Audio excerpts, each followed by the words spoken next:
राधे राधे। स्वागत है आप लोगों का मेरी कक्षा में। आज हम आप लोगों के लिए लेकर आए हैं कुछ आगामी परीक्षा में आने वाले कुछ हिंदी व्याकरण के कुछ महत्वपूर्ण प्रश्न। चलो देखते हैं पहले नंबर का प्रश्न। निम्नलिखित में से कौन सा शब्द समूहवाचक संज्ञा नहीं है? इसमें पूछ रहे हैं नहीं है, तो आप लोगों को इस बात का ध्यान रखना पड़ेगा कि इसमें क्या प्रश्न पूछ रहे हैं। तो अब नहीं है कौन सा है? डी। क्या है? डी, दौड़। अब ये सब तो समूहवाचक संज्ञा है, सभा भी समूहवाचक संज्ञा है, कक्षा भी समूहवाचक संज्ञा और भीड़ भी समूहवाचक संज्ञा है। जबकि दौड़ क्या है? एक भाववाचक संज्ञा है। क्या है? भाववाचक संज्ञा है। अब आते हैं दूसरे नंबर प्रश्न में से। निम्नलिखित में से कौन सा शब्द द्रव्यवाचक संज्ञा है? क्या पूछ रहे हैं? द्रव्यवाचक संज्ञा है। अब द्रव्यवाचक संज्ञा क्या है? दूध। दूध क्या है? एक द्रव्यवाचक संज्ञा है। तो ये क्या है? अब खटाई क्या है? दूध तो द्रव्यवाचक संज्ञा आ गया। अब खटाई क्या है? एक भाववाचक संज्ञा है। और मिठाई क्या है? एक जातिवाचक संज्ञा है, क्योंकि इसमें संपूर्ण जाति का बोध करा रही है। क्योंकि मिठाई से अगर मिठास हो जाता तो ये क्या बन जाता? एक भाववाचक संज्ञा बन जाता। और जबकि ठंड क्या है? एक अमूर्त संज्ञा है। क्या है? एक अमूर्त संज्ञा है। अब आते हैं तीसरे नंबर प्रश्न में। निम्नलिखित विशेषणों में से संज्ञा को पहचानिए। अब हमें किसको पहचानना है? संज्ञा को पहचानना है। अब संज्ञा कौन सा हुआ? डी, अनुशासन। जबकि आसमानी क्या है? एक विशेषण है। आसमानी क्या है? एक विशेषण। और नियमित भी विशेषण और पाश्चात्य भी एक विशेषण है। अनुशासन, अनुशासन क्या है? एक संज्ञा है, क्योंकि यह एक पुल्लिंग शब्द होता है। क्या? एक पुल्लिंग शब्द होता है, जिससे कि इसको एक भाववाचक संज्ञा भी कहते हैं। अब निम्न में से चौथे नंबर का प्रश्न, निम्न में से संज्ञा शब्द क्या है? अब संज्ञा शब्द क्या है? सभा। सभा क्या है? एक संज्ञा शब्द है। अब सभा क्या होता है? एक समूहवाचक शब्द है। क्या है? एक समूहवाचक।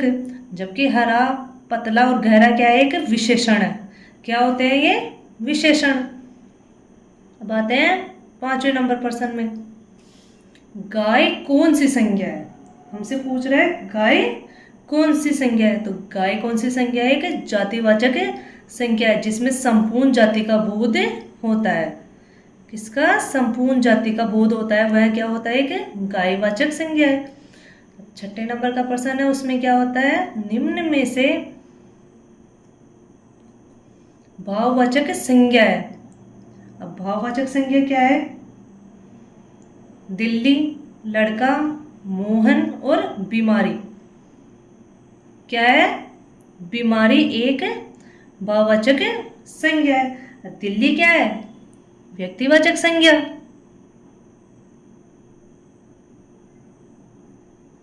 लड़का क्या है? एक जातिवाचक, क्योंकि इसमें संपूर्ण जाति का बोध करा रहा है। और मोहन भी क्या है? एक व्यक्तिवाचक, क्योंकि हमसे पूछा जाता है संज्ञा क्या है। संज्ञा जिसमें व्यक्तिवाचक संज्ञा क्या होती है? व्यक्तिवाचक संज्ञा होती है जिसमें जाति, जिसमें व्यक्ति, प्राण आदि का बोध कराती है। उसमें क्या आता है? कि व्यक्तिवाचक संज्ञा आता है। क्योंकि जबकि बीमारी, बीमारी हमें जब भाववाचक संज्ञा होता है जब किसी भी गुण, अवस्था या दोष का बोध कराती है। भाववाचक क्या कौन सा होता है? जिसमें गुण और दोष की अवस्था का बोध करवाती है। दोष या अवस्था, इन सब का बोध कराती है। वो क्या होती है? भाववाचक संज्ञा होती है। अब 7 नंबर का प्रश्न है, क्रियार्थक संज्ञा सदा किस रूप में रहती है? क्रियार्थक संज्ञा सदा किस रूप में रहती है? बी। कौन से में? एक वचन पुल्लिंग में। कौन से में? एक वचन पुल्लिंग में। अब क्यों रहती है? जिन शब्दों के माध्यम से क्रिया अथवा कर्म का बोध होता है। किसका? क्रिया और कर्म का बोध होता है। जैसे टहलना। अब जैसे कोई शब्द ले लो, टहलना। टहलना एक क्या है? क्रियार्थक संज्ञा है। क्या है? एक क्रियार्थक संज्ञा है।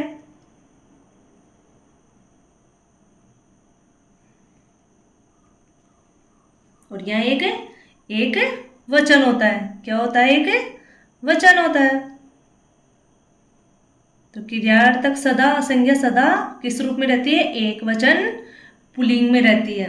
अब आते हैं हम 8वें नंबर प्रश्न में। बाप का संबंधवाचक संज्ञा रूप क्या होता है? बाप का संज्ञा क्या होता है? बभूति। क्या होता है? बभूति। 9वें नंबर के प्रश्न में आते हैं हम। पशु चर रहे हैं। पशु क्या कर रहे हैं? चर रहे हैं। अब इसमें रेखांकित पद क्या है? क्या पूछ रहा है हमसे? रेखांकित पद कौन सा है? तो रेखांकित पद क्या आएगा? व्यक्तिवाचक संज्ञा, जातिवाचक संज्ञा, भाववाचक संज्ञा और द्रव्यवाचक संज्ञा में से कौन सा आ रहा है? जातिवाचक संज्ञा, जिसमें संपूर्ण जाति का बोध करवाते हैं। क्योंकि पशु क्या है? एक जाति है। अगर इसमें पूछ लिया जाता हमसे जैसे पशुता, पशुत्व, तो ये क्या हो जाते हैं? भाववाचक संज्ञा हो जाते। और इसमें पशु पूछ रहा है तो क्या हुआ? जातिवाचक संज्ञा। अब आते हैं 10वें नंबर के प्रश्न में। राज्यपाल में कौन सी संज्ञा है? क्या पूछ रहा है? राज्यपाल में कौन सी संज्ञा है? तो क्या आएगा? व्यक्तिवाचक, जातिवाचक, भाववाचक और समूहवाचक। राज्यपाल में कौन सी संज्ञा हुई? जातिवाचक संज्ञा। अब क्यों है ये? क्योंकि किसी व्यक्ति का नाम नहीं है इसमें। राज्यपाल किसी व्यक्ति का नाम नहीं है, क्योंकि राज्यपाल शब्द का मतलब होता है कि राज्य का शासक। अब राज्य का, किसी भी राज्य का शासक हो सकता है राज्यपाल। तो इसमें संपूर्ण जाति का बोध करवा रहा है। अब आते हैं अगले प्रश्न में। निम्नलिखित में से कौन सी भाववाचक संज्ञा है? कौन सी भाववाचक संज्ञा है? भारत, लड़का, मित्रता एवं पेड़। तो कौन सा हुआ? मित्रता। क्या हुआ? मित्रता। पेड़ क्या है? एक जातिवाचक है। लड़का भी जातिवाचक है। भारत क्या है? एक व्यक्तिवाचक, क्योंकि इसमें जब देशों का नाम, नदियों का नाम आदि क्या होते हैं? व्यक्तिवाचक संज्ञा में आते हैं। पहाड़ों के नाम। वैसे ही अगला प्रश्न देखते हैं। गरीबों की सहायता करो। तो गरीब शब्द क्या है? गरीब शब्द क्या है? जातिवाचक संज्ञा है। क्या है? जातिवाचक संज्ञा।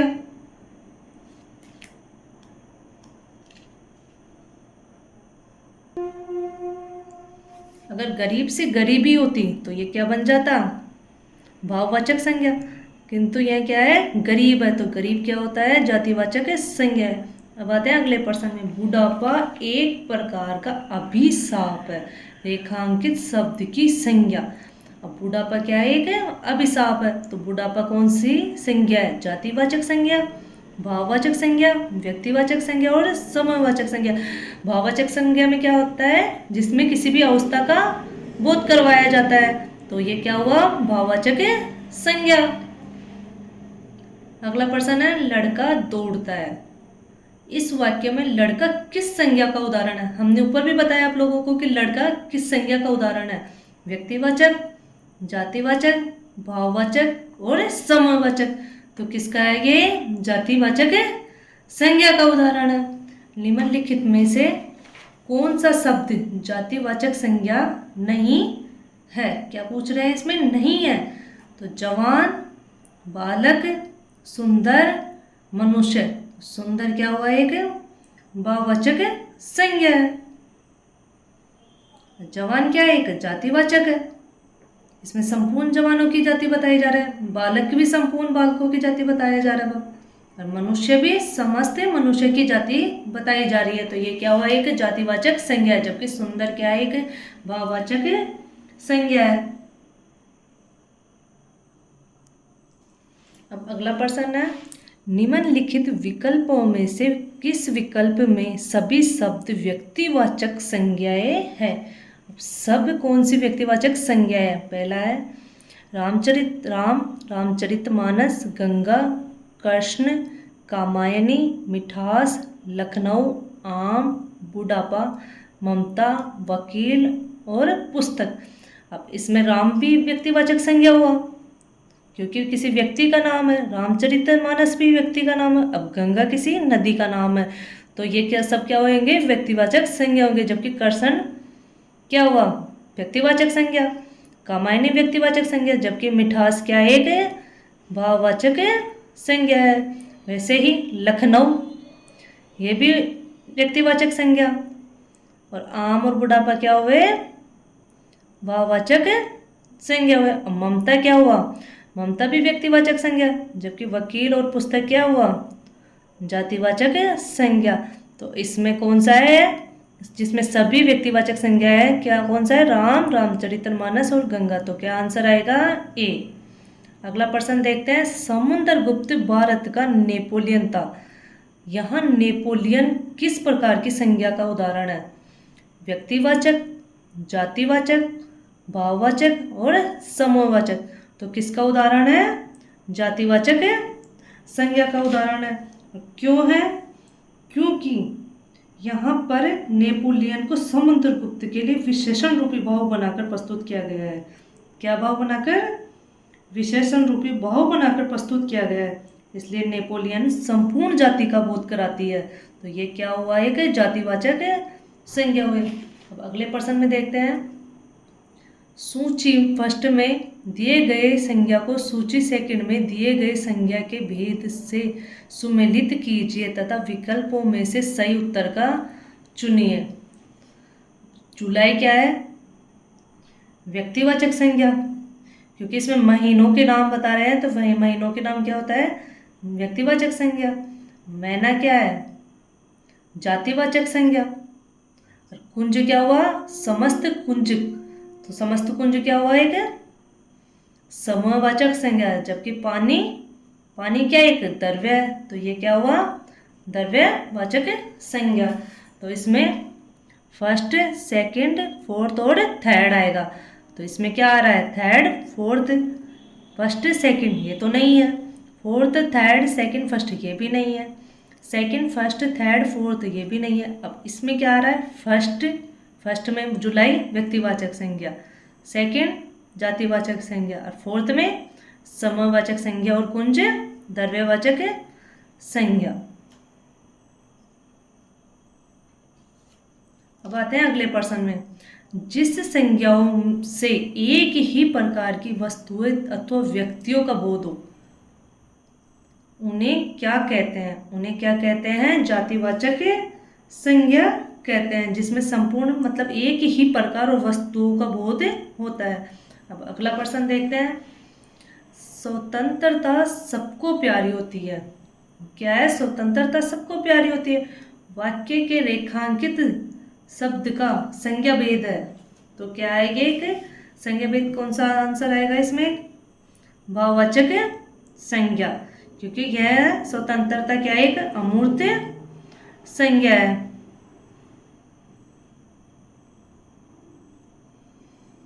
अगला प्रश्न देखते हैं, निम्नलिखित में से किस विकल्प में सभी शब्द भाववाचक संज्ञा शब्द क्या है। सभी शब्द किसमें है, अमीर, गरीब, अब समूह, समूह तो व्यक्तिवाचक संज्ञा हुआ, मिठास ये भाववाचक संज्ञा हुआ, वैसे ही जवानी, खटास, अब इसमें भी पुस्तक, पुस्तक क्या हुआ, जातिवाचक संज्ञा, गंगा।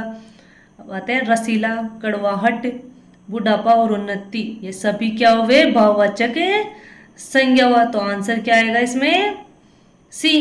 अब अगला प्रश्न देखते हैं, निम्न प्रश्न से संबंधित है, तो निम्न कथनों पर विचार कीजिए और सही उत्तर का चुनिए।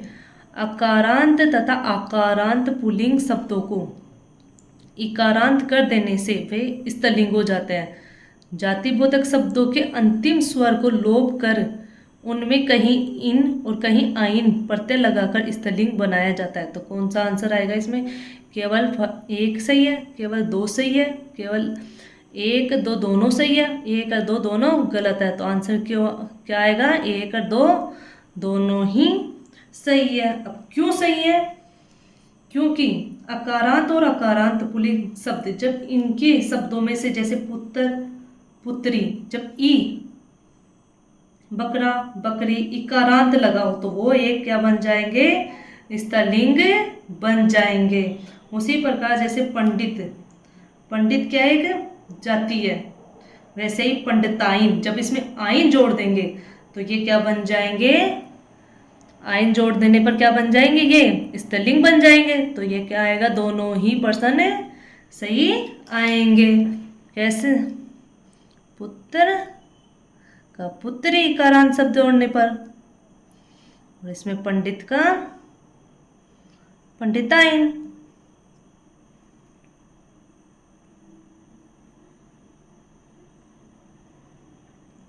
अब देखते हैं अगले नंबर का प्रश्न। निम्नलिखित में से कौन सा विकल्प सही सुमेलित है। पुल्लिंग और स्त्रीलिंग में साहब, साहब का क्या आएगा, मैम, पिता का माता, हाथी का हाथीनी, सांप का सापिन। तो पहले नंबर में, चौथा नंबर कौन सा आ रहा है, ये, दूसरे में तीसरा, तीसरे में दूसरा, और चौथे में पहला। तो आंसर क्या आएगा, ए। वैसे ही देखते हैं अगला प्रश्न। निम्नलिखित में से कौन सा शब्द स्त्रीलिंग है, कौन सा शब्द स्त्रीलिंग है। देश, नगर, द्वीप, झील। तो कौन सा हुआ, झील। झील क्या है, स्त्रीलिंग। वैसे ही नंबर, अगला प्रश्न नंबर का है। निम्न में से कौन सा शब्द पुल्लिंग है, कौन सा शब्द पुल्लिंग। तो दया, माया, भाषा और आभार। तो कौन सा आया, आभार, क्योंकि आ और ई और नी क्या होते हैं, ये स्त्रीलिंग होते हैं, जबकि दिनों के नाम, महीनों के नाम, अनाजों के नाम, देशों के नाम और द्वीप के नाम क्या होते हैं, ये पुल्लिंग है।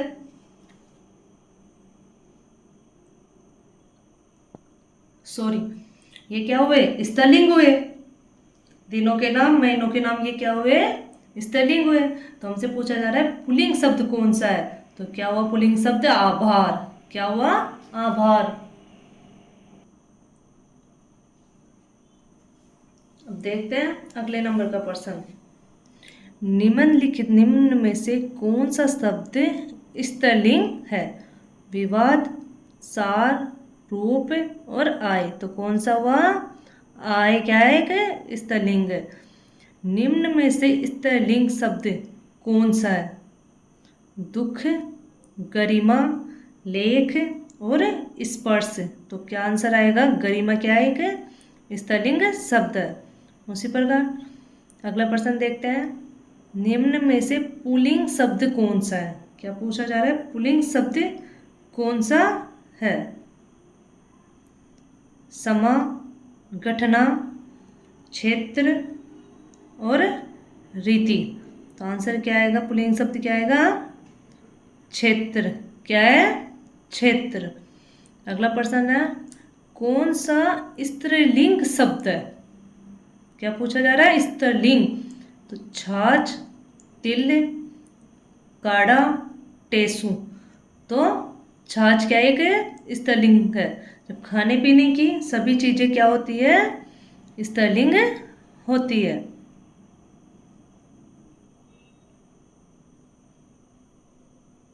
अब अगला प्रश्न है, निम्नलिखित में से पुल्लिंग शब्द छांटिए। चाहत, रंगत, मेहनत और आहार। तो आंसर क्या आएगा, आहार क्या है, एक पुल्लिंग शब्द। भील का स्त्रीलिंग क्या आएगा। ये तो सब बता देंगे कि भील का क्या है, होगा भीलनी। क्या होगा, भीलनी। अगला प्रश्न है, पुल्लिंग वाचक शब्द छांटिए। क्या छांटना है, पुल्लिंग वाचक शब्द। कैमरा, पायल, फ्लैट और तलवार।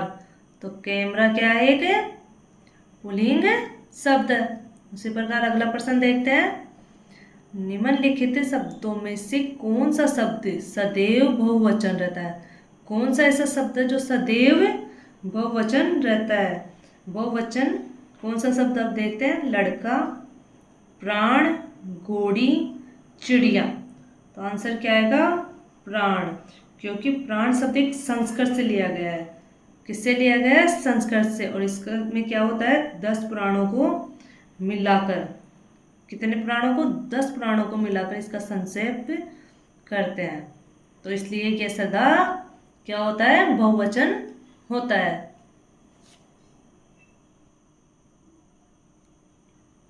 देखते हैं अगला प्रश्न। स्त्रीलिंग पुल्लिंग का कौन सा जोड़ा सही नहीं है? देव और देवी स्त्रीलिंग और पुल्लिंग और स्त्रीलिंग, मामा मामी पुल्लिंग और स्त्रीलिंग, कांत और कांति ये क्या है? एक शब्द युग्म है। क्या है? शब्द युग्म।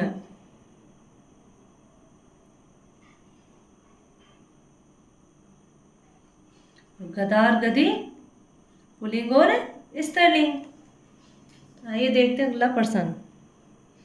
निम्न में से स्त्रीलिंग शब्द कौन सा है? शोभा, शस्त्र, पालन, नृत्य। तो कौन सा आएगा? शोभा क्या है? एक स्त्रीलिंग शब्द है। निम्न में से पुल्लिंग शब्द कौन सा है? क्या पूछा जा रहा है? पुल्लिंग शब्द कौन सा है? तो दया, प्रार्थना, वायु और नेत्र। तो कौन सा आंसर आएगा? नेत्र क्या है? एक पुल्लिंग शब्द है। निम्नलिखित में से कौन सा शब्द उभयलिंगी है? तो डॉक्टर, डॉक्टर क्या है? एक उभयलिंग शब्द है, क्योंकि डॉक्टर दोनों ही हो सकते हैं, महिला और पुरुष दोनों के लिए ही डॉक्टर शब्द का इस्तेमाल किया जाता है। जबकि विद्वान का विदुषी, अभिनेत्री के अभिनेता और गायक का गायिका। तो ये तो पूरे पुल्लिंग, विद्वान का विदुषी और अभिनेता का अभिनेत्री। डॉक्टर का हमेशा डॉक्टर दोनों ही करते हैं, इसलिए ये क्या कौन सा शब्द हुआ? एक उभयलिंग हुआ। निम्नलिखित में से आए कौन सा शब्द स्त्रीलिंग में प्रयुक्त होता है? ऋतु, पंडित, हंस और आचार्य। अब उदाहरण के लिए देख लो, जैसे वर्षा ऋतु आ गई है। क्या हुआ? वर्षा ऋतु आ गई है। तो आंसर क्या आएगा? ऋतु। तो ऋतु कौन सा है? स्त्रीलिंग। लिंग बजाइए मनगढ़ंत। मनगढ़ंत क्या है? पुल्लिंग, स्त्रीलिंग, उभयलिंग, नपुंसकलिंग। तो क्या आंसर आएगा इसमें? मनगढ़ंत क्या है? एक उभयलिंग। देखते हैं अगला प्रश्न। भारतीय शब्द का बहुवचन क्या होगा? भारतीयों, भारती, भारतीयों। ये अशुद्ध है। कौन सा है? ये एक अशुद्ध है। भारतीय तो है बट ये एक अशुद्ध है। उपरोक्त में से कोई नहीं। तो आंसर क्या आएगा? ए, भारतीयों। देखते हैं अगला प्रश्न। हाथी का स्त्रीलिंग होगा। क्या होगा? स्त्रीलिंग। हाथिन, हाथिनी, हथिनी, हथिनी। तो क्या आएगा? हथिनी। तो क्या है? सी। निम्नलिखित में से इकारांत शब्दों में एक पुल्लिंग है, उसे चयनित कीजिए। पानी, नदी, नदी, पर्वत, दिन। ये सभी किस में आते हैं? पुल्लिंग शब्दों में आते हैं। किस में आते हैं? पुल्लिंग शब्दों में आते हैं। तो नदी क्या हुआ? पुल्लिंग शब्द हुआ। देखते हैं अगला प्रश्न। निम्नलिखित विकल्पों में से कौन सा वचन का जोड़ा सही नहीं है? सोना, सोना, धेनु, धेनुए, छात्र, छात्रगण, आटा, आटे।